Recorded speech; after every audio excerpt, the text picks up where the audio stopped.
ओम नमः सिद्धेभ्यः शुद्धात्मने नमः। नमो जनाणम। सभी को सादर शुद्धात्म वंदन। आज श्रावण शुक्ल नवमी का यह शुभ मंगल पावन दिवस है और प्रतिदिन प्रसारित होने वाले संदेश में से आज जो संदेश प्राप्त हुआ है वह जीवन के लक्ष्य को बताने वाला है कि हमने अपने लक्ष्य का निर्धारण किया या नहीं किया, क्या लक्ष्य होना चाहिए हमारे जीवन का। तो चलिए पढ़ते हैं पहले आज का यह संदेश। यहाँ पर लिखा है कि पूर्णता के लक्ष्य से शुरुआत ही सच्ची शुरुआत है। पूज्य गुरुदेव श्री के वचनामृत का छठा बोल है ये। निमित्त की अपेक्षा ली जाए तो बंध मोक्ष दो पक्ष पड़ते हैं और अकेला निरपेक्ष तत्व ही लक्ष्य में लिया जाए तो स्वपर्याय प्रकट होती है। इसका क्या आशय समझना, ये 8वें नंबर का बोल। इसका क्या अर्थ देखिए, जो संदेश है वो एक लाइन में है, पूर्णता के लक्ष्य से शुरुआत ही सच्ची शुरुआत है। इतना सुंदर कोटेशन ये आपको बहुत सारी जगह लिखा हुआ मिल जाएगा। यदि आप सोनगढ़ गए हैं तो सोनगढ़ में आप देखेंगे कि पूरे स्वाध्याय भवन में चारों दिशाओं में बहुत ही सुंदर दीवालों पर कोटेशन उत्कीर्ण किए गए हैं और सब सार्थक। बैठे बैठे आपको बिना ग्रंथ खोले ही पूरा स्वाध्याय आप कर सकते हो। आत्मचिंतन करने के लिए, सम्यक दर्शन प्राप्त करने के लिए समीचीन भरपूर सामग्री वहाँ पर दीवालों पर ही उत्कीर्ण की गई है। मंदिर में देखें तो स्वर्णाक्षर में पूरे पंच परमागम उत्कीर्ण किए गए हैं। जीवंत चलते फिरते शास्त्र। तो यहाँ पर हमें क्या समझना है, सबसे पहले तो समझे कि पूर्णता क्या है। तो पूर्णता किससे प्रकट होती है, क्या कहा, पूर्णता के लक्ष्य से शुरुआत ही सच्ची शुरुआत है। तो पूर्णता क्या, तो जहाँ पर पूर्णता जब होगी जब इसके आगे आपको कुछ कार्य करने के लिए ही नहीं है, तब पूर्णता होगी। लौकिक में हम पूर्णता किसको कहते हैं कि आपने पूरी पढ़ाई पूरी कर ली, अब आपको पढ़ाई की तरफ से पूर्णता है ना, अब आपको और पढ़ाई नहीं करनी है। लेकिन अभी आपको जॉब करना है, उसके बाद तो फिर अब आपने जॉब करना है, कमाना है, तो अभी कार्य खत्म नहीं हुए ना, कार्य तो अभी और करने हैं। पढ़ाई खत्म हुई तो आपको जॉब का कार्य हो गया, जॉब का कार्यक्रम खत्म हुआ तो फिर आपको समाज सेवा का भी काम करना है। मतलब कोई ना कोई आपके पास काम है ही। तो लौकिक के जीवन में हमें काम करना कब खत्म होता है, कहते हैं कि रिटायरमेंट के बाद अब कुछ काम नहीं करना है, बस आराम से पूरा कमा लो और फिर रिटायरमेंट में आराम करो। तो क्या कोई जीव रिटायरमेंट शांति से बैठता है, आराम करता है? नहीं, उसे कोई ना कोई तो काम होता ही ना। या तो वो समाज की सेवा में काम करेगा या घर में करेगा, कुछ ना कुछ तो काम करेगा। खाली तो कोई व्यक्ति बैठ नहीं सकता, क्योंकि खाली बैठे बैठे तो क्या करेगा, वो बोर हो जाएगा। ये खाली दिमाग शैतान का घर है। तो उसे क्या चाहिए, कुछ न कुछ कार्य करते रहना चाहिए। मूल बात क्या है कि संसारी प्राणी को कुछ न कुछ कार्य चाहिए करने के लिए, तब वो कहता है। तो उसकी पूर्णता कब होती है, उसको कार्य कब नहीं करना रहता है, जब वो या तो बिस्तर पर पड़ जाएगा या फिर वो इस संसार से विदा हो जाएगा। तब उसे कहा कि अब उसके पास कोई कार्य करने के लिए नहीं, क्योंकि उसको अब काम ही नहीं है, उसकी पूर्णता होगी, उसका जीवन पूर्ण हो गया। तो क्या इसे पूर्णता कहा? नहीं, कार्य करते रहना तो कोई पूर्णता की बात नहीं होती। वो चींटी भी पूरे समय कार्य करती रहती है, कंटिन्यू। उसके जैसा मेहनती परिश्रमी तो और कोई जीव नहीं होगा चींटी की तरह, क्योंकि दिन रात एक जैसी सतत वो सिर्फ मेहनत ही करती रहती है। तो यहाँ पर कहा कि पूर्णता का लक्ष्य ऐसा नहीं है कार्य करना। पूर्णता का लक्ष्य तो इस प्रकार होना चाहिए कि जहाँ कुछ कार्य ही नहीं करना पड़े, करना न धरना, अपने में मगन रहना। तो कोई कार्य करना ही नहीं हो, वो पूर्णता है। कि अब क्या कहा कि हाथ पे हाथ रख के क्यों बैठ गए हो, क्यों कुछ काम वाम नहीं करना है क्या? तो बोला नहीं, हमने अपने सब काम कर लिए, अब हम शांति से बस बैठे हैं, शांति से बैठे। तो वो कहा कि हमने अपने काम समय पर व्यवस्थित कर लिए हैं। जिस कोई स्टूडेंट है तो वो शांति से कब बैठता है, जब उसने पूरे साल भर पढ़ाई कर ली, अब एग्ज़ाम के समय पर वो शांति से बैठा है, तो उसे पता है कि हाँ, अपने सब काम पूरे कर लिए। तो उसे कहा कि पूर्णता का लक्ष्य। तो इस प्रकार पूर्णता के लक्ष्य से की गई शुरुआत। तो हमारा लक्ष्य क्या है पूर्णता का? सुखी होना। तो सुखी होना हमारा लक्ष्य है। तो वो जब तक जीव पूर्णतः सुखी नहीं हो जाएगा तब तक उसको कार्य उसके ख़त्म नहीं होंगे। तो हमने लक्ष्य क्या बनाया? सुखी होने का। संसार के कोई भी लक्ष्य बनाएंगे तो वो हमें सुख की ओर नहीं ले जाएंगे। तो संसार के प्रत्येक प्राणी सुख चाहते हैं, दुख से डरते हैं। छटाला जी में बहुत सुंदर वर्णन आया है ना। तो ऐसे ही सभी प्राणी सुख चाहते हैं, लेकिन वो सुख क्या है पहले वो तो विचार करो कि और लक्ष्य किसका बनाओ? वो सुख की प्राप्ति का, मोक्ष प्राप्ति का लक्ष्य बनाओ। क्योंकि सबसे ज़्यादा वो सुख कहाँ पर है? मोक्ष की प्राप्ति में। जो पूर्णता है, पूर्ण सुख मोक्ष प्राप्ति में। तो क्या उन आंशिक सुख नहीं है संसार में? तो नहीं, आंशिक सुख संसार में सुख नहीं है। सुख मान्यता में है। तो सुखी कौन है? संसार में रहकर भी सम्यक दृष्टि सुखी है। तो सम्यक दर्शन के साथ यदि आपने अपने जीवन की शुरुआत की तो वहाँ से आपका पूर्णता का लक्ष्य से शुरुआत होगी। उसके पहले की आपकी शुरुआत किसी काम की नहीं है। क्यों? क्योंकि आपका लक्ष्य निर्धारण नहीं सही नहीं है। आपका लक्ष्य, आपने गलत चीज़ को लक्ष्य रखा है। संसार में यदि आपने सुख की खोज की है तो वहाँ आपका लक्ष्य की पूर्ति नहीं होगी। तो वहाँ पर पूर्णता का, जहाँ से आपको पूर्णता होने वाली होगी, वहाँ से आपके लक्ष्य की शुरुआत होना चाहिए। तो आपकी सच्ची शुरुआत होगी। तो पूर्णता क्या है? मोक्ष की प्राप्ति। और मोक्ष प्राप्ति की प्रथम सीढ़ी क्या है? सम्यक दर्शन। मोक्ष महल की प्रथम सीढ़ी सम्यक दर्शन ज्ञान चारित्र ही है। इस प्रकार हमारे जब ये लक्ष्य में बात रहेगी कि सम्यक दर्शन के साथ, यानी सच्ची श्रद्धान के साथ, सच्चे तत्व निर्णय के साथ, सच्ची समझ के साथ जब हमने अपनी कोई भी क्रिया स्टार्ट की है, चिंतन की, मनन की, स्वाध्याय की, व्रतादिक करने की, अणुव्रत व्रतादिक लेने की, सटकाए के जीवों की रक्षा करने की, जो भी हमने क्रिया चालू की है तो वो हमारी पूर्णता के लक्ष्य को लेकर जाएगी। और उसके पहले अगर हमने सम्यक दर्शन, सच्चा श्रद्धान नहीं किया है, श्रद्धान भी किसका? मैं आत्मा हूँ, इसका श्रद्धान नहीं किया तो हमारी शुरुआत सच्ची शुरुआत नहीं होगी। इस प्रकार यहाँ पर समझना। अब देखिए, बंध और मोक्ष की अगर अपेक्षा से देखा जाए तो यहाँ पर दो पक्ष पड़ते हैं। और यदि अपनी पर्याय को लक्ष्य में ले तो वहाँ से स्वतत्व प्रकट होता है। यानी कि बंध और मोक्ष, जो हमने आश्रव तो प्रति समय जीव करता है। जो कर्मों का आना है उसे आश्रव कहा। कर्मों का आना, रुक जाना संवर है। और कर्मों का धीरे धीरे निर्जरित हो जाना, आत्मा से अलग हो जाना, वो निर्जरा है। तो यहाँ पर जब कर्मों की निर्जरा होती है तब आत्मा निर्बंध स्वभाव को प्राप्त होता है। और वह आत्मा का निर्बंध स्वभाव, कर्मों से, समस्त कर्मों से रहित होना, वही मोक्ष की दशा है। तो यहाँ पे कहा कि जो निमित्त की अपेक्षा है, कैसे निमित्त की अपेक्षा? कि जीव ने विभाव रूप परिणमन किया और उसको कर्मों का आश्रय और बंध हुआ। क्योंकि आश्रय होगा तो वो बंद करेगा। कब बंद होगा? जब जब जीव अपना विभाव रूप परिणमन करेगा तो उससे बंध होगा। इसलिए कहा कि बंध और मोक्ष दो दो तत्व लक्ष्य में है। तो बंध होगा तो वो फिर कर्म उदय में आएंगे और वो संसार का परिभ्रमण चलता रहेगा। वहाँ पे सच्ची शुरुआत नहीं है, वहाँ पर सुख नहीं है। सुख कहाँ है? निर्बंध अवस्था में। तो आश्रय तो आते रहेंगे लेकिन उनका बंधना नहीं चाहिए। ये सबसे ज़्यादा ज़रूरी है कि कर्म का बंधन रुकना चाहिए। तो हमारा लक्ष्य क्या है? कर्म का बंधन नहीं होना, कर्म बंधन से मुक्त होना, ये हमारा लक्ष्य है, सच्चा लक्ष्य।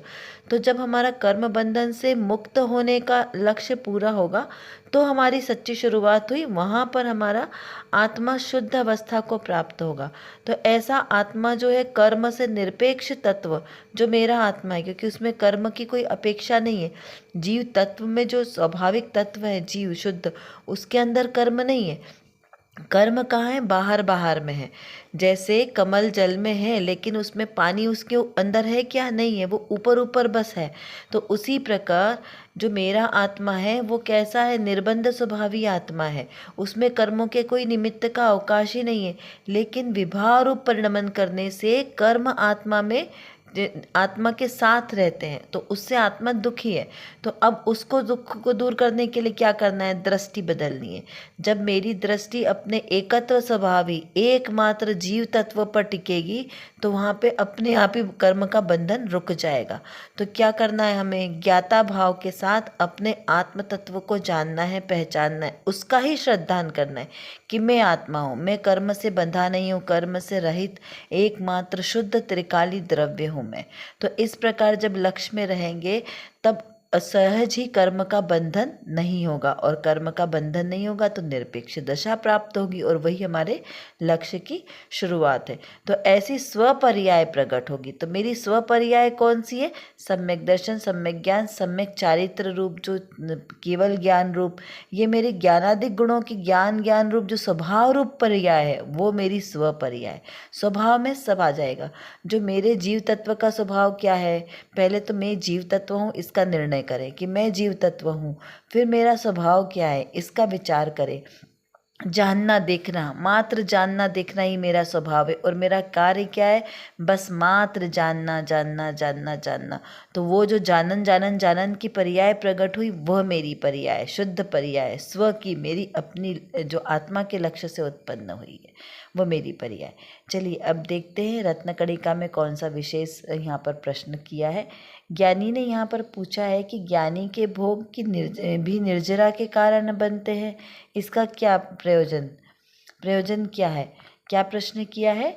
ज्ञानी के भोग को भी निर्जरा का कारण कहा है, तो इसका क्या प्रयोजन? देखिए यहाँ पर प्रश्न क्या किया कि ज्ञानी का भोग, बात किसकी चल रही है? पूर्णता के लक्ष्य की चल रही है। तो जब जीव पूर्णता के लक्ष्य से अपनी शुरुआत करेगा, वो जीव कौन कहलाएगा? ज्ञानी जीव कहलाएगा। तो वो ज्ञानी जीव का भी पूर्णता के लक्ष्य से प्रारंभ हुआ है। कहाँ से प्रारंभ हुआ है? चतुर्थ गुणस्थान से प्रारंभ हुआ है। और उसकी पूर्णता कहाँ पर होगी? 14वें गुणस्थान में, 14 गुणस्थान, 4th नंबर से चालू किया है, 14 गुणस्थान में उसकी पूर्णता होगी। तो यहाँ पर कहा कि वो जो ज्ञानी जीव है, वो अभी तो संसार में है, उसने भी मुनिव्रत धारण नहीं किया, उसने कोई अणुव्रत भी धारण नहीं किए।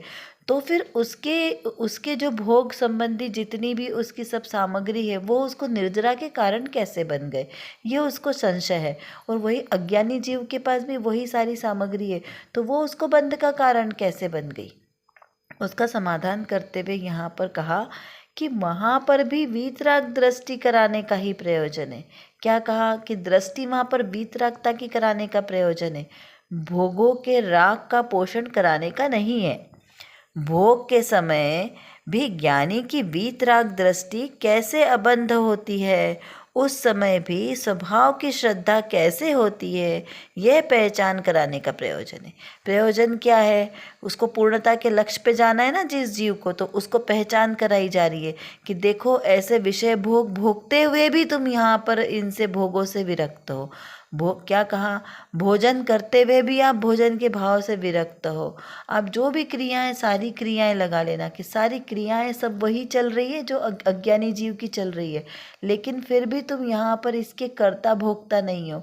इसमें आपका पर में एकत्व नहीं है, क्योंकि आपका क्या हो गया है? इस शरीर से ही एकत्व छूट गया है, इस शरीर से ही ममत्व बुद्धि छूट गई है। तो जब इस शरीर के प्रति आपका एकत्व और ममत्व बुद्धि छूट गई है, तो बाकी सारी चीज़ें सहज ही छूट गई ना। तो बस ऐसा ही यहाँ पर ज्ञानी जीव है। देखिए, कोई हमें वृक्ष को जड़ से वृक्ष को हटाना है, हमें मान लो पीपल का बड़ का पेड़ हटाना है, तो हम क्या करेंगे? उसकी टहनियाँ और पत्तियाँ काटेंगे क्या? नहीं। जब हमें उसे पूरा हटाना ही है तो उसको जड़ से निर्मूल करेंगे। तो जड़ से निर्मूल करेंगे तब उसमें फिर और आगे बढ़ेगा ही नहीं। लेकिन अगर धीरे धीरे एक एक पत्तियाँ हटाते जाएंगे तो कब हटेगा वो? बहुत समय। तो ऐसे ही जब आपको राग द्वेष की परिणति को बंद करना है, इसकी संतति को बंद करना है, तो इसको जड़ मूल से हटाओ। जड़ मूल से किसको हटाना है? वो मिथ्यात्व को। तो सबसे पहले मिथ्यात्व पर प्रभाव करो। तो जब मिथ्यात्व अनादिकाल से जो इतना मिथ्यात्व हमारे अंदर में ज्ञान में भरा है, उस मिथ्यात्व को हटाएंगे तो सम्यक तो प्रकट होगा, तो सहज ही सारी क्रियाएं सही हो जाएगी। क्योंकि सबसे ज़्यादा खतरनाक बैरी कौन है? मिथ्यात्व। लोभ को तो पाप का बाप कहा है, और मिथ्यात्व को क्या कहा है? दादा कहा है, कि वो उससे भी बड़ा है। यदि जब तक मिथ्यात्व हमारे अंदर में है, तब तक हमारे जीवन की कोई शुरुआत ही नहीं है। अनादिकाल से, जैसे अनंत काल से जो जीवन मरण जन्म मरण चल रहा है, वही चलेगा। ये तरस पर्याय जो हमें अति दुर्लभता से प्राप्त हुई है, ये भी अब कैसी है? चली जाएगी यदि हमने अपना कल्याण नहीं किया तो। फिर वही अनंत काल निगोद में रहना पड़ेगा। तो यदि उस अनंत काल निगोद में नहीं जाना है, तो अभी भी समय है, अपने लक्ष्य का निर्धारण करो, वरना ये जीवन हाथ में रेत की तरह निकल जाएगा। तो जीवन का निर्धारण क्या किया है? कि बस अब हमें संसार शरीर भोगों में कोई रुचि नहीं होनी और बस एकमात्र लक्ष्य हमारा है मोक्ष प्राप्ति का। तो संसार शरीर भोगों के प्रति हमें अरुचि सहज, अगर मोक्ष प्राप्ति का लक्ष्य रखेंगे तो सहज ही संसार भर शरीर भोगों से विरक्ति आ जाएगी, कि वहाँ पे हमें कोई स्पेशल ऐसे प्रैक्टिस नहीं करनी है कि हमें इन सबको छोड़ना है। बस एकमात्र अपने स्वभाव पर दृष्टि आएगी, अपने स्वभाव का ज्ञान होगा कि मैं कौन हूँ, क्या और कैसा हूँ मैं, और मेरा स्वभाव क्या है। बस ये अगर हमें जब लक्ष्य में आ जाएगा ना, तो सहज ही भाव नहीं आएंगे। देखिए, जब तक किसी जीव को ये नहीं पता है कि आलू में कितना हानिकारक है, आलू उसमें कितने दोष है, कितने जीव है, प्राणी मात्र के प्रति दया का भाव कैसे रखना चाहिए, तब तक आप उसको कितना भी समझाओ, वो इन सब चीज़ों से विरक्त नहीं होगा। 5 इंद्रिय के विषय भोग सब लगा लेना, लेकिन जब उसे इस 5 इंद्रिय विषय भोगों से विरक्ति आएगी, तब उसको बताना नहीं पड़ेगा कि अब आपको इसको छोड़ना है, वो सहज ही छूट जाएंगे। वजदंत चक्रवर्ती अपने पूरे 6 खंड का राज भोग रहे थे। उन्हें कुछ वो नहीं था विचार, लेकिन जैसे ही उन्होंने एक कमल पुष्प को देखा कि उस एक कमल पुष्प के अंदर एक भंवरा मरा हुआ है, तब उन्होंने क्या विचार किया कि अरे, ये भंवरा एकमात्र नासा दृष्टि के कारण, उसके विषय के कारण उसने अपने प्राण गवा दिए। इतनी उसको विषय की लोलुपता है। 5 इंद्रिय के विषयों में एक एक जीव, हथनी अपने स्पर्शन इंद्रिय के कारण अपने प्राण गवा देती है, मीन रसना इंद्रिय के कारण प्राण गवा देती है, चित और भंवरा घ्राण इंद्रिय के कारण अपने प्राण गवा देता है, पतंगा चक्षु इंद्रिय के कारण अपने प्राण गवा देता है, और हिरण कर्ण इंद्रिय के कारण अपने प्राण गवा देता है। उनको मतलब इन 5 इंद्रियों के प्रति विशेष रूप से लोलुपता रहती है। तो जब ये लोग एक एक इंद्रिय के कारण अपने प्राण गवा देते हैं, तो फिर हम मनुष्य क्या कर रहे हैं? हम तो 5 इंद्रियों का एक साथ उपभोग कर रहे हैं।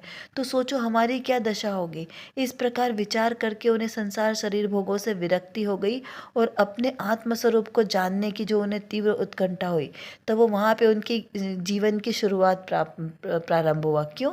क्योंकि उन्होंने अपने मोक्ष की दशा का वहाँ से पहली नींव की ईंट रखी कि नहीं, अब हमें मोक्ष की प्राप्ति करना है। और फिर उस लक्ष्य के साथ उन्होंने जो जीवन की शुरुआत की, तो सहज ही उन्हें कर्म बंधन से उनकी वो क्या बोलते हैं ना, उसको रुक गए, कर्म बंधन के सारी प्रक्रियाएं रुक गई। 6 खंड अभी भी भोग रहे हैं, अभी संसार में है, लेकिन वहाँ से उनकी संतति रुक गई। क्यों? क्योंकि अब उन्हें भोगों के प्रति आसक्ति का भाव नहीं है। वो 6 खंड में भी रहते हुए भी वो उससे निर्लिप्त है, क्योंकि उन्होंने क्या जान लिया कि मैं इस 6 खंड के वैभव की संपदा से कैसा हूँ, अलग हूँ, इससे मैं भिन्न हूँ, निराला हूँ, मैं इसमें मेरा कुछ नहीं है, मेरा सुख इन भोगों में नहीं है, मेरा सुख अपने आत्म स्वभाव में सुख है।